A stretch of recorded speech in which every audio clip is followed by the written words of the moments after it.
Tell me how I know that name, Andre, he did actually a duo record with Wycliffe early on. Okay. He's got a record with Andre's he plays with that big horn kind of thing. So I've recently actually switched over to the big horn. I really like it. Yeah, I just took it overseas. Actually, I was hanging in Armenia with a really surprisingly really crazy scene in Yerevan, Armenia. That's a huge horn. Just pick it up and set it so that the bell. And show it to the camera. So look at how different size that bell is. So what is that, a 9-inch? What is it? This is a Con 88H actually. So I think it's 9-inch. What made you want to switch to a bigger horn like that? Why? Just Why because in the I was world listening to Andre Hayward. Okay. I mean, seriously, so last year I actually did the American Trombone Workshop competition. Whoa. And got to hang with Andre Hayward a lot there. Okay. We got to record with Andre Hayward in the U.S. Army Blues. Whoa. And Andre's sound was amazing. He was playing, he has his custom BAC horn. Okay. And it's a beautiful horn. BAC, does that stand for something? It's in Kansas City. It's like a horn manufacturing company. Jacob has. Yeah, Jacob has a BAC horn as well. Yeah, I gotta get to know that. Yeah, BAC. it's and they have a really cool factory down in Kansas City. He said he got to go, and have you been? No, I haven't been. He said he got to go, and I said, are you endorsed? And he's like, he had a term for it, not endorsement. It's like, yes, I'm one of their performing artists or something. I'm like, that's really cool. That's really sick, right? Super cool. Yeah. Yeah. No. So anyway, actually, Andre was playing he had a custom BAC horn. Ended up not bringing it with him because he stopped at a pawn shop and bought a $400 Jupiter crappy horn, and he was like, I just like the way this feels. So he just picked up this crappy Jupiter horn, giant F attachment, basically beginner to intermediate, middle schooler horn. Yeah. And was playing on that, and he played on the recording session. It sounds beautiful. Really? Yeah. So lesson learned, right? Yeah. Jupiter is a cheap brand. I don't know where they're made, but China. Sound good if you're good. Yeah, right. You sound good, right? Yeah. No. And I think the big lesson was, I mean, that guy can play on anything and sound good. I mean, he could play on PVC pipe and sound good. That's just the nature of his playing, you know. Wow. And I feel just especially one of the things I've noticed a lot is that people will give you compliments a lot, and sometimes the only compliment that I hear people actually take to heart. Andre told me this, that the only compliment he'll ever take to heart is one about sound. And I really strongly believe that. And when someone recently gave me a compliment about my sound, it meant so much to me because I've been working on the sound so much, playing with Andre a lot on records and stuff. Playing along with transcriptions of Andre. What do you do to get better at your sound? And when you say sound, can you describe what that is inside your head that you're trying to go for? Well, I grew up mostly playing with JJ Records. JJ and actually Lawrence Brown. I spent a lot of time listening to Lawrence Brown. Who was Lawrence Brown? Lawrence Brown was one of the trombone players in Duke's band. Really amazing player. He kind of sounds like a cello when you hear him. I mean, really beautiful sound. He does the Do Nothing Till You Hear From Me. He's the soloist on that. Okay. And do you know a little bit of that?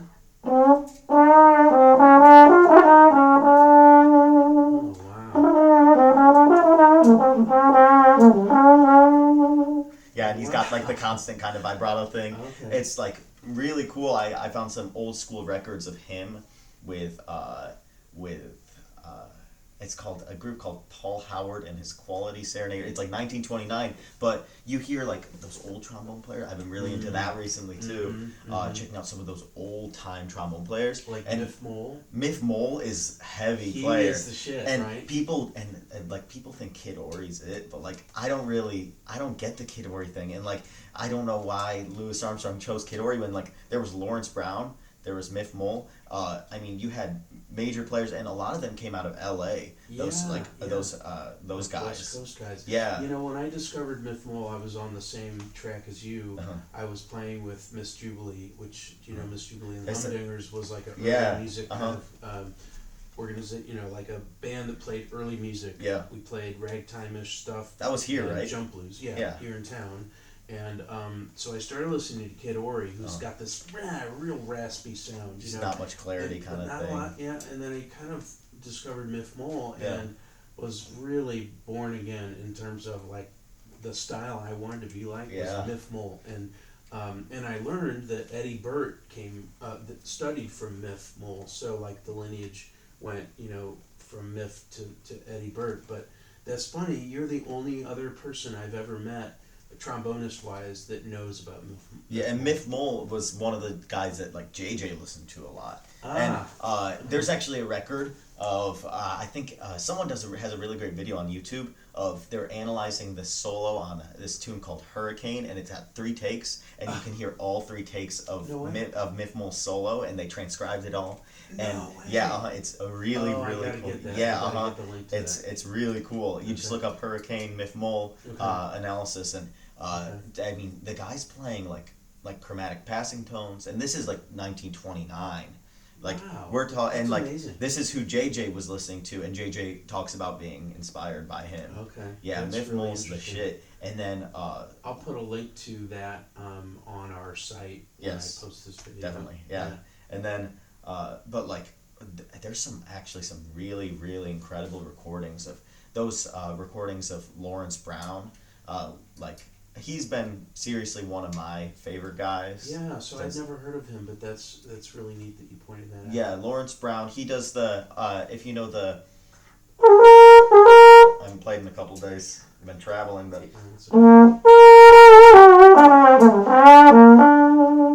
he's the one who does that solo, that blue Oh, cellophane. okay. Yeah. Yeah, uh-huh. Wow. Okay. Yeah, he's got a couple solo features. Actually, Duke Ellington wrote this concerto called Lawrence's Concerto. No way. And it's a concerto for Lawrence Brown. No way. Concerto, yeah. Let me ask you, off to this a sidebar here. Yeah. When you just played that riff, Mhm. is that something you pick out by ear, or did you look for a transcription of that? What's your process when you? Oh, go to I learn? just listened to that like crazy. I remember actually Jacob Melch, I saw on his story when I was younger. I was like a sophomore in high school, and then I just like listened to the story 50 times, and then I mean at this point it just kind of ingrained. And then I checked out the record a ton. Really? Yeah. So just by ear is how you Yeah. learn that. Do you also find transcribed solos and learn Yeah. that way? Like, Some people are really against that. Hmm. I think, you know what? If I love those videos on YouTube where you can like go along with the transcriptions. I think that's a really cool thing, and I think it's important to obviously like transcribe things by ear. Yeah. But like if it's a crazy line, it's like you might as well just kind of go with it and like just take a look at it. I mean, it doesn't hurt. Yeah.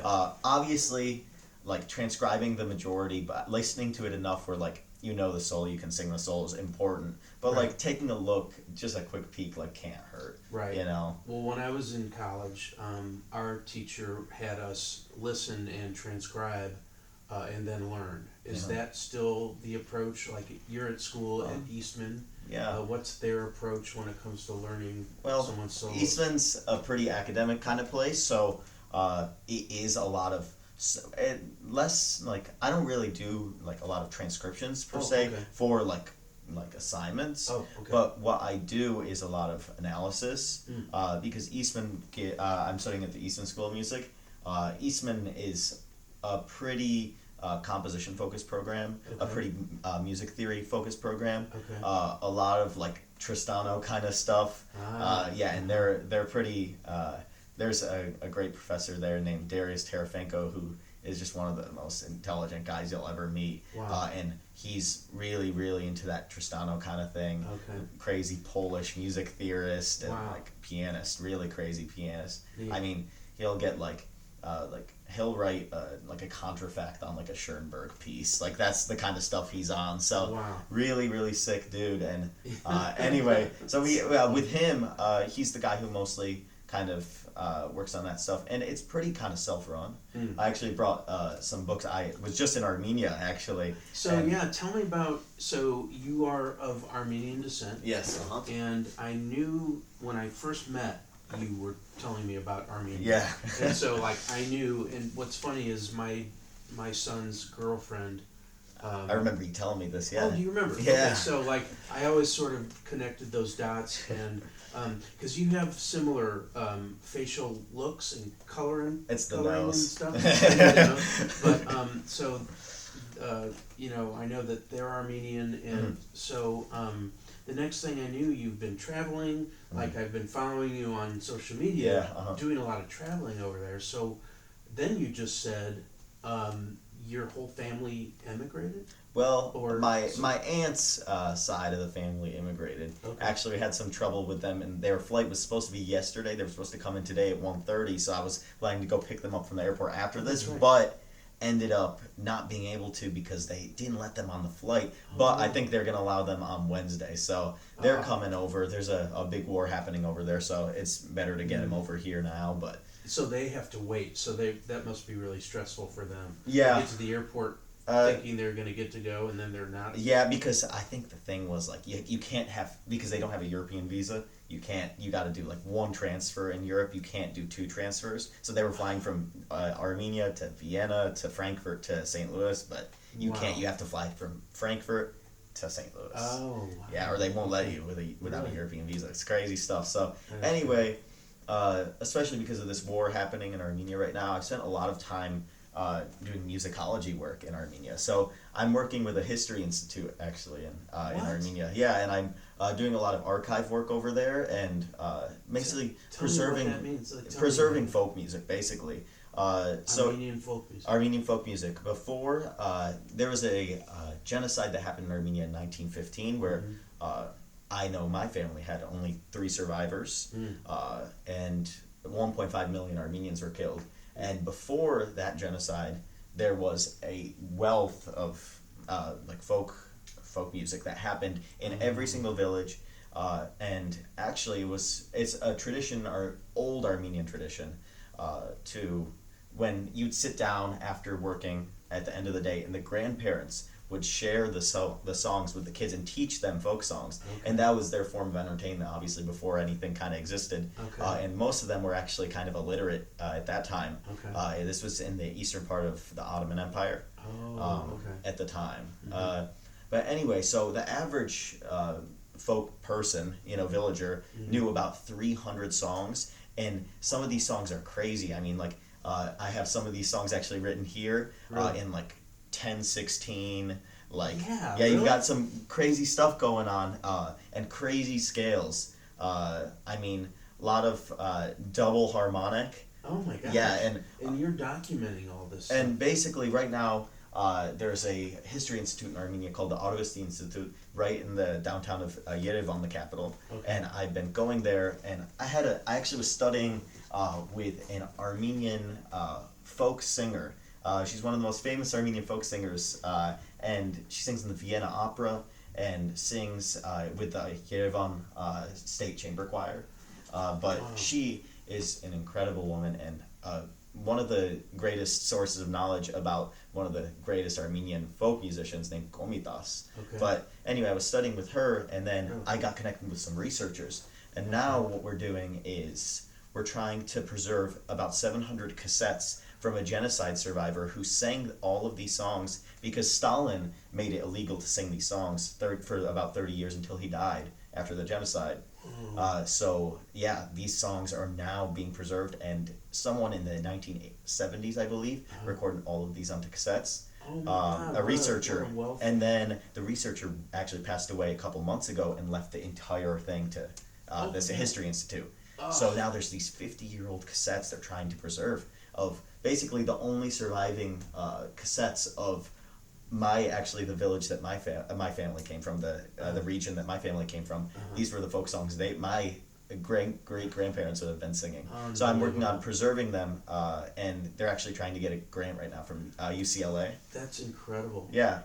What sort of physical properties have degraded, and how do you get those? How do you preserve this tape? I mean, like when I find a cassette tape in my collection, it's worn out. Yeah. And Well, they've never been played. They've just been because that's the thing. It was purely done for archive purposes. That was the reason they were recorded. And they've been preserved well enough. I mean, because the guy who recorded them actually was also a musicologist and archive worker. So anyway, that's pretty much what I'm trying to do, and I really do believe that this music is all melody, and through doing this research, I've realized that my melody playing has gotten better. I've realized my blues playing has gotten better. And there's a big, a really important thing in Armenian music. They call it, it's either folk or academic. There's no in between. Really? So academic. Folk and academic. Yeah, so folk music has a lot of improvisation, and academic music does not have improvisation. There's no in between. And It's like you either can read music. If you can read music, you're kind of academic. okay. And if you can't read music, you're not academic. But Interesting. the greatest is religious musician, music at all? Is there religious music, there is also that Does section, it and kind of that's cross both? Or nah, it's intersect pretty much academic too in the with- church. Okay. Yeah, but the real folk music, I mean, if you've ever heard some Armenian clarinet players, they're pretty, They're pretty nice. yeah, they're gnarly kind of Yeah. lines, and it's pretty sick because they actually the way they improvise is they have 4-note cells. And then they shift these cells, and that's kind of the basis of their improvisation. It's not like Can a you chord demonstrate scale relationship. Yeah, so if like in jazz, you have kind of like a chord outlining system. You have this language of like how a certain line. So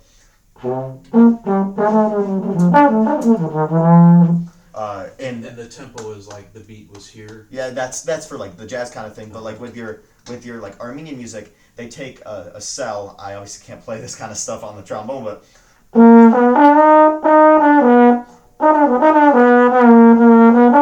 so that's the tetrachord. Okay. And then they take that chord and they can just shift it around like crazy fast. Okay. And I see. some Shift it to different parts of measure or yeah, so rhythmically? basically you can take these crazy lines, like a lot of rhythmic displacement is part of the improvisation.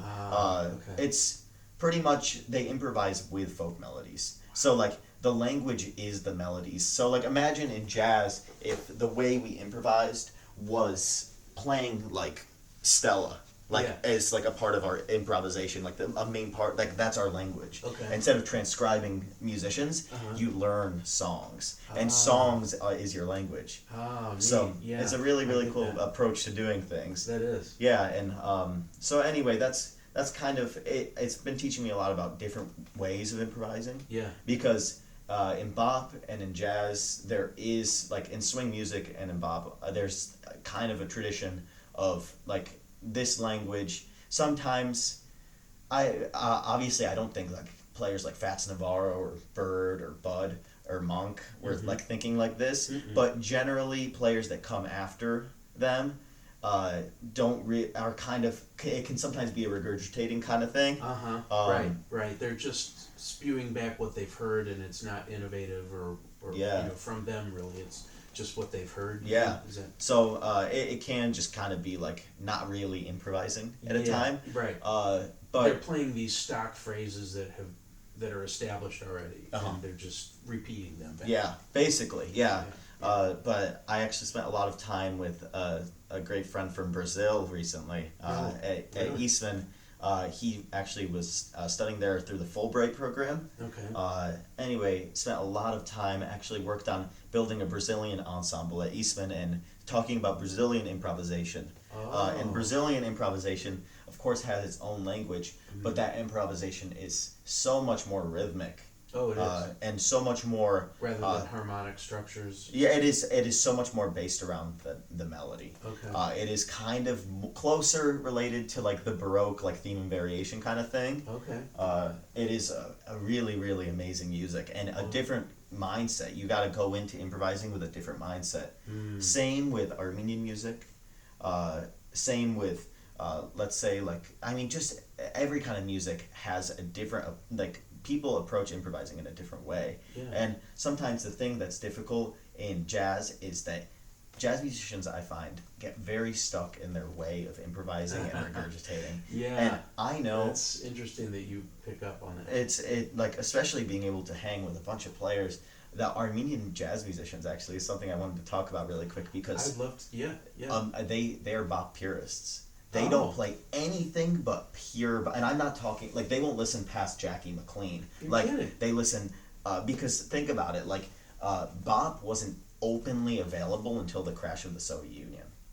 Oh. Yeah. So, but obviously there were records being funneled in. But it wasn't something that anyone could get. Yeah. So okay. anyway, I hadn't even thought of that. so it's pretty incredible, and so they are just focused on Charlie Parker. Bird, Bud Powell is actually, they find, more important than Charlie Parker. Really? There's a main teacher there named Haik Demirchian, whose father was one of the most famous Armenian violinists. Oh, and wow. now he kind of runs this club. There's one session every Monday. They have shows every day of the week. Really? Armenian musicians live very well, and there's a lot of respect for musicians in Armenia, which I really, pay for me every single Even venue. trombonists? Even trombonists. That was the crazy part. That's funny. I mean, every single venue had live music, Yeah. whether it was like some crappy, like, pop singer, like it was still live music. Yeah. And it's just live bands. So I really appreciated that. Yeah. But the players there, it is interesting that they are purely into bop, and all of them actually began with like the traditional Armenian drumming. Like a big chunk of them Drumming? did. Yes. Really? You mean as children? As children. Like that's the instrument they would learn. A lot of them. And like folk instruments and stuff. And can you describe a drum? Yeah, so what it's does it like look you hold it under your arm like this. Mhm. You play it with your fingertips. It can be okay. made with a goat skin. Okay. It depends on the type of drum. Okay. There are different sizes, of Is course, it the too. It's kind called that- the dahol. Okay. Yeah. Is it what would have like strings like wrapping the head around a thing that?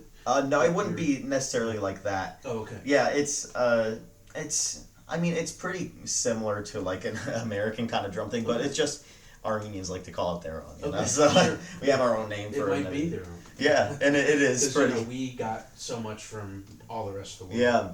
Is Eastman a real diverse student population, or because so far, I've just gotten these signals, right, that it's Brazilian, and they're letting him teach or about Brazil. Yeah, I just feel like things are slowly changing.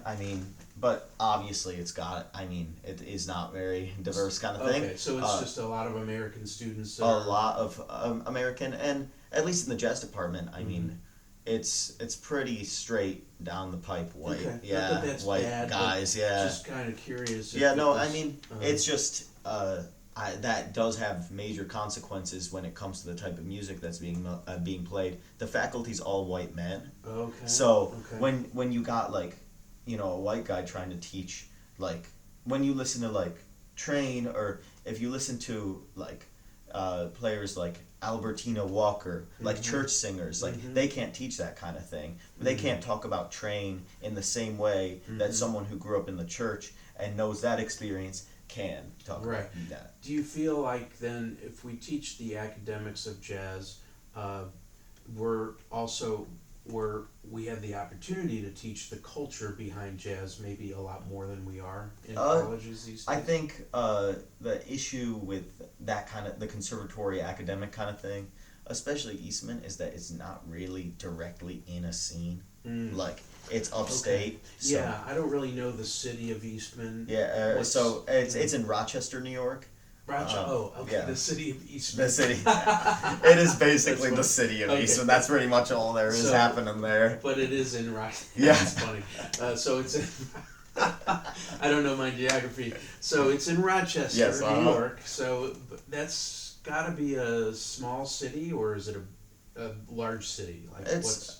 Pretty much the suburbs are where most of the population lives. there's The not a suburbs lot are of- very, very bustling, and then Okay, but not yeah, a lot of jazz scene there. no, not Okay. at all. It's Not just at the, all. the school run Really? kind of thing. Yeah. Okay. Kids go to New York a lot, just as much as they can. How to far go is over. it?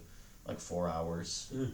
Yeah. Is there a train, or do you have to drive? There's a train. Okay. I drive down with a bunch of friends. Okay. Usually we get split an Airbnb. And Stay in Jersey. What's the mission? Is it to hear or play or both? Like you Go you guys down. going down to play gigs, or It's just to listen? to play gigs if that's what the situation is, or to be honest, just to go to the Vanguard to see someone or go to sessions, because we don't have that opportunity there. And if you stay stuck in that academic environment, you're gonna come out sounding pretty bad. Okay. You'll be really killing, but you won't sound killing. You know what I mean? Could you maybe expand on that? Yeah, What do you mean by that? Do you mean you're going to sound like you're regurgitating licks? Or Well, I think one thing, what I was talking about earlier with the Armenian music being either academic or folk, this music is special because this music gives us an opportunity to explore being in the middle ground, right?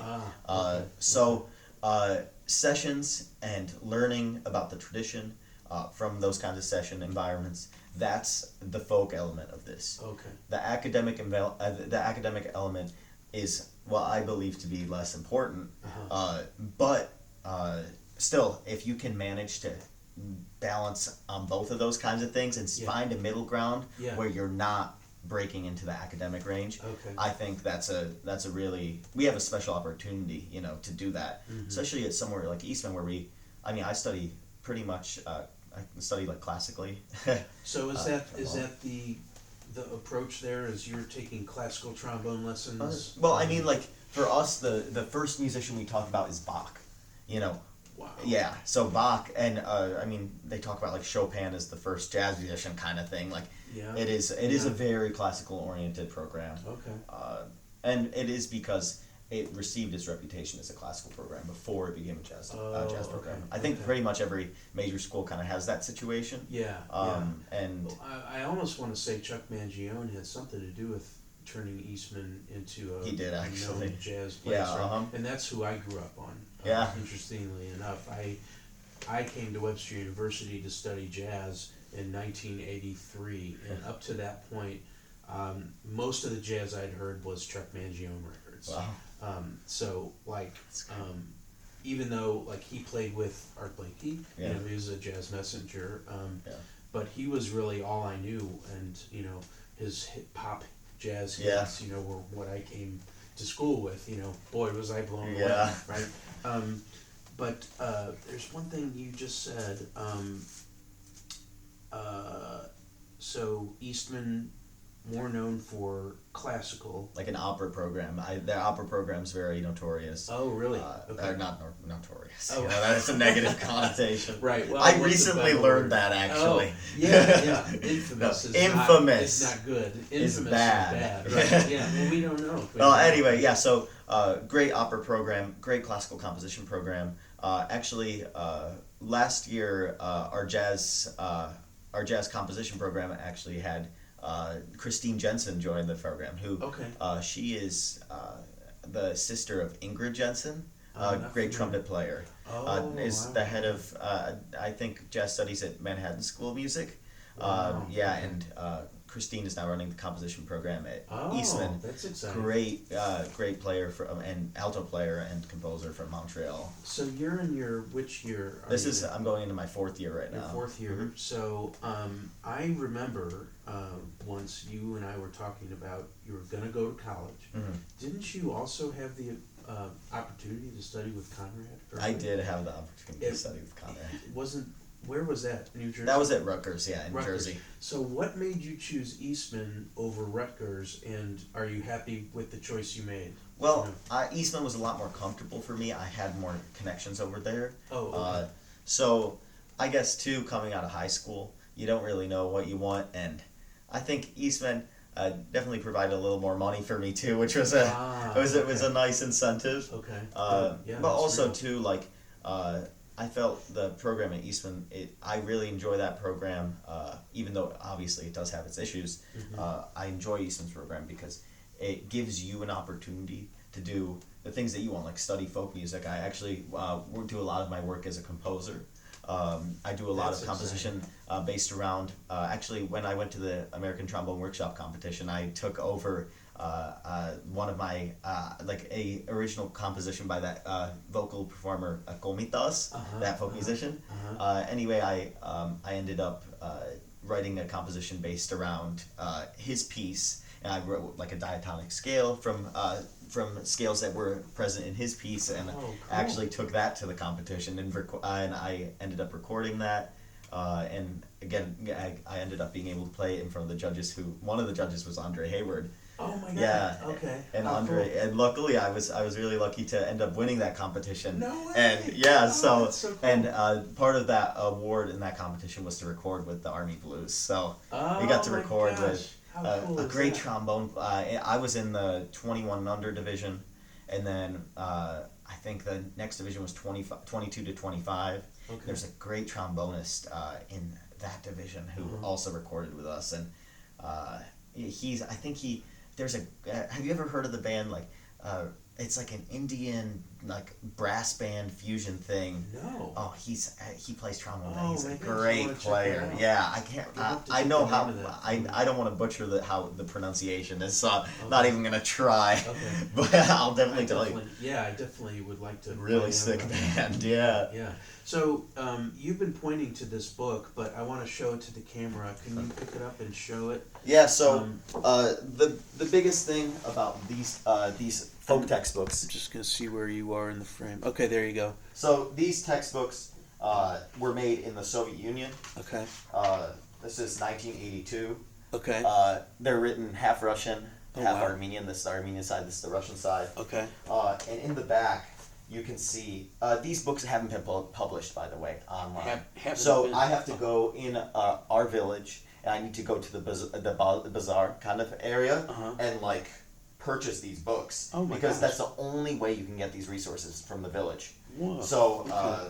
ended up going over. I can even show. There's strange key signatures in these things because major and minor isn't how this works. You know. Yeah, pick something and show it to the camera so we can really see. Yeah. Here's one in 5/16. Okay, move it out a little bit. Okay, there you go. That is incredible. And this is a traditional Armenian dance in 5. Okay. And for the most, these have actually been written out by Komitas for a classical pianist. Okay. So That's amazing. really So- great. So what I do with these books now, in the back, this is a great book because in the back it's pretty much all in Armenian. It is all in Armenian, and yeah. they write a lot. Like this is his handwriting and him writing out these folk melodies. He actually transcribed these melodies from villagers. Komitas is an amazing man because during the Armenian genocide, he was actually studying in Berlin. He was studying composition, and he went back to Armenia to go preserve folk music because he kind of saw the genocide coming. Oh, So he went over. goodness, you got it. Yeah, he went back to Armenia during the genocide, preserved these about 4,000 folk songs, and then It's just amazing. they captured him and sent him on a death march. And luckily, someone actually saved his life and sent him to Paris. But he was pretty traumatized. Really crazy story, PTSD with him. I bet. Yeah. But he about 2,000 of his 4,000 songs were burned, and 2,000 are around today. And what we're hoping is that those 700 cassettes I was telling you about, Yeah. we're hoping that we can find new songs that he tried to preserve from that. that are on the tapes, but just not Not haven't written been down. documented. They were documented, but they were burned. And so, are you learning the notation to document yourself and stuff like that? Is that the approach so, you guys are taking? Or? There is an ancient Armenian notation system. Okay. Before like the staff kind of thing. Mm. I wish I had. I was gifted a book of this notation. It was thought to be like completely like it was thought to have disappeared and like been lost to time basically. It was a notation system made in 500. The year 500, and this notation That's system, incredible. because the medieval church, they had a notation system that just provided like an ambiguous kind of like this is the note, but like you can kind of guess how long it's gonna be, kind of thing for monks to sing. Yeah. But the Armenian notation system offered note lengths, rhythms, basically, Okay. pitch. And then there's always lyrics with it because it was at that point it was mostly vocal. Wow. Yeah. So and if it was instrumental, it was purely improvised. Wow. But so yeah, it's one of the most detailed notation systems of its time, and it's purely Armenian. Wow. So really lucky to be able to study that. And there's How did you stumble onto all this? Was it just like your very first visit? No, I grew up studying a lot of like folk songs. Oh, you did? Yeah, I mean, just hearing them a lot. We have some Armenians here in St. Louis. Okay. And these women would come over and play these great Armenian folk songs on the So piano. from an early age, what when you were young, tell me about your music education then, and like when you started up with the trombone. Well, I actually was doing mostly like a lot of the women would do was they would play these folk songs on the piano. So my first introduction to music was actually transcribing a piece by Aram Khachaturian, which was actually really difficult looking back on it now. But I was in like 8th grade, and I just like sat down, and my parents left for like a vacation, and I was just home alone, and I basically spent 2 weeks learning this really difficult classical piano piece by ear. Oh my god! And luckily, like I had like great recordings of these women playing them. I would record them on the voice memos on my phone. No and way. Yeah, and I would transcribe those recordings. Whoa, and I think amazing. it was the Masquerade Waltz by Aram Khachaturian, like this Armenian composer. Huh. Anyway, so I started by doing that, and then slowly kind of went into different kinds of folk songs. And once I realized like all I really needed to do was play the melody, and then I could play the root note, and it was gonna sound good. Right. And then I made the connection that like, wow, like I can reharmonize things. And what was really cool about the Armenian women here in St. Louis was when they played, they reharmonized classical piano pieces. So they would take the liberty to do basically anything they wanted with the harmony as long as the melody stayed the same. Wow. Which was really, really interesting, and it has a really great application in what we do so here. instead of the harmonic structures changing and you know playing other melodies as it changes, the melodies are changing. They're staying the same. Okay. Yeah. Interesting. So that was a big part of that, and then I had actually, if you know, there are 2 saxophonists, Andrew Dressman and Brady Johnstone. Oh. Yeah. Yeah. They went to my high school, and one day they took me to the Kranzberg jam session, and then I heard, do you remember this drummer? There was a drummer here in St. Louis named Barnyard, older guy. I think he recently passed away. You know, I think I know who you're talking about. And he was a great player. Yeah. And I went up, all I knew was a blues. And I went up and played a blues. And I was like, "Sir, it's so nice to meet you," to Barnyard. And he was like, "Oh." I know. But, I mean, wow, that guy, he had great feel. Like, just some of the best feel I've ever heard a player have. And I just remember that really sticking with me. And you had just started on trombone? Yeah, well, I actually wasn't a trombone player. I was a euphonium player at the time. I was studying classical euphonium. Oh, you're kidding. Yeah, I just did it through the school, of course. So that's what you had started out on, was euphonium? Yes, What about trumpet? I played trumpet Any for other like a year. It was like in 6th grade, but like I was a very bad student. Did not like it. My mom kind of made me. Oh, okay.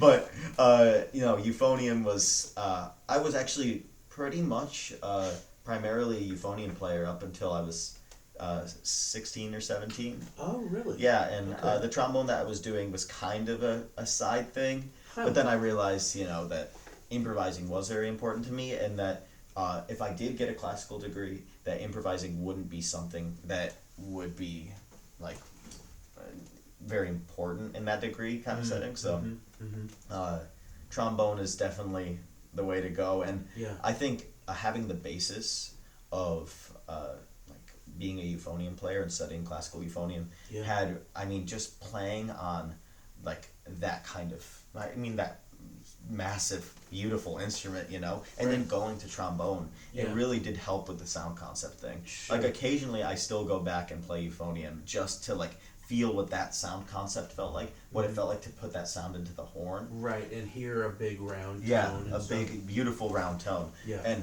I think that's why I got into Andre Hayward recently. I was just going to say that's bigger probably horn. You're coming full circle to a bigger horn because you're wanting to hear that. I really do. Tone. Yeah, I really think that's what it is exactly. Because I was always really happy with the dart kind of thing. I had the dart thing going, and it gave a lot of clarity, but it's not I wouldn't call it like beautiful, you know, like the sound on this horn is just so beautiful. Like I'm happy just playing melodies on tunes now. Like I used to want to like do my like fifth gear shredding kind of stuff, but like now like I'm so content just hearing the sound of the horn. It's a beautiful sound. It is a beautiful sound on the horn. The trombone in general, I think, is my tone is not round like yours. I love your sound. I always have. I would say that when I first heard you at the Kranzberg jams, you had a raspy Kid Ory approach going. Like you were just playing with so much heart and soul. And you know, I would love to hear you play now. Thank you. In fact, we could do a little playing. I'd love to. I don't know what I could hook up the iReel and we can play along with something. I'm happy to just play duo with you if you want to play a blues or something. Sure. Yeah. How do you want to just like accompany each other? Yeah, it sounds good. Okay. We can even just trade. That sounds great. What's ahead? You want to just play Billy's Bounce? Yeah. Which one is that? Is it?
Oh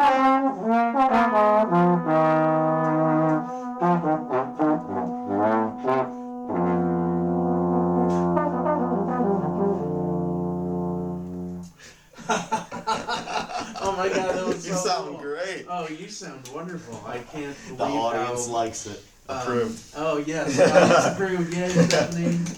I can't believe how. I can believe it because I'm here, hearing it and feeling it. But your playing has just skyrocketed. Thank you. I mean, would you say that college has done that? Like, are all the students around you getting better and better? Do you have a certain drive that maybe some don't have? Or Well, do you I look- feel like I you know- get better when I come to St. Louis more than anywhere. What? How does that happen? Why does that happen? I'm telling you, it's Kendrick Smith. Oh. Kendrick Smith is a amazing teacher here in St. Louis. Yeah, what do you see him doing for St. Louis that is so awesome? I've heard stories about educators here in St. Louis that used to teach at sessions, taught the young players. There was a player, I've heard lots of stories. You probably heard, I can't remember the name, but I know lots of cats here in St. Louis went through his band. Okay. And anyway, so I feel Kendrick does that now for St. Louis, and that's something that's really lacking in the way that like education happens now. Like teachers don't invest in students in the same way that they used to. It used to be like Christian McBride went to Freddie Hubbard's show and went and then a couple times, and then Freddie was like, "Oh, you want to come play a tune?" And then, "Hey, you want to go on a tour?" kind of thing. So the teachers coming out and supporting the scene and watching their you don't have any Blakey messengers kind of anymore. Yeah, It's that kind of culture of teaching the young people through experiences, giving them opportunities doesn't exist in the same way. I really strongly feel that Kendrick does that for the young people in St. Louis. Agreed. And I mean, one thing I really appreciated was Linda Mejano's band was here in town, and Linda O wasn't there, but that alto player from her band and the drummer Christian McGee was playing, was touring on drums. Yeah, St. Louis guy. Okay. He was also touring through St. Louis, and they both came to the session, and he knew how much I kind of wanted to, like talk to them, and he gave me so many opportunities to go hang with them, and he like made sure he brought me up in the conversation. He'd be like, "Oh, come over here, Haik, and like meet my friend Haik." He's really, really sweet guy, and gave me the opportunity to blow on like every tune when they were there. Wow. Just like he really, really does look out for the young players here in St. Louis and gives them opportunities, and then gives them feedback. Because sometimes the players really need it, and especially now, players don't really get the feedback. It's kind of like, "Oh, killing," Yeah, but you want to know more. You right? want to know And more. I always want to get a critique. You're right. I feel like I put this album out a year ago, and Kendrick's one of the very few musicians that has listened to it and told me things about it, like That's giving me a amazing. critique. Because I want to know how can I get better. I know my sound is different. I've got this sort of sloppy, lazy sound. Yeah. I would like someone to tell me critically what they think, and that means investment, like what you said. That's a good word. It's a good way to put it. And But I agree. he's got multiple sessions now. He's got Thurman's and the Blue Strawberry session. That's right. And those are the heaviest sessions here because you've got Ben Dickey, Bernard Terry, and may I say too that I'm not gonna say it's just Kendrick because Bernard makes a great effort. Ben Dickey makes a great effort to reach out to the younger players, gives them the opportunity to play with like this machine rhythm section that's just crazy. Really. Yeah, I mean, when Bernard plays, it's got like the thump. It's not like he's not just swinging. Like it's like it's bouncing. Like all I can describe it with is that like thwump. Because like for real, when Bernard plays, you can tell. Like that guy's got some crazy dance in his lines. Agreed. And Ben's just a monster, and that unit is amazing. It's amazing. They get to play together all the time, and just they keep getting better and better. So that's one thing I like about Ben is Ben's got like he can go insane, but he's a listener too. Like he's a Yes. very profound listener. Yeah. And actually, obviously before Ben Dickey was Montez Coleman, of course, Yeah. and Yeah. he sadly passed away. And Right.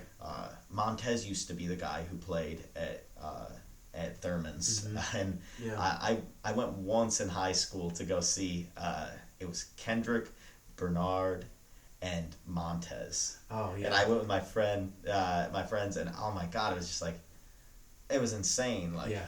just going over and like hearing that unit, Yeah. like Really incredible. Tez was a crazy guy, Yeah. crazy player, He was and amazing. I remember once Demarius Hicks was telling me about how Tez gave him his first cruise ship gig when he was 18, and I really do believe that Montez, being that kind of investing kind of teacher, Yeah. is a big part of why that culture exists in St. Louis now. For sure. So, For sure. I hope that exists more in the future I for think our it's- generation. I do too, and I think it's moving. I think it's moving in the right direction for sure.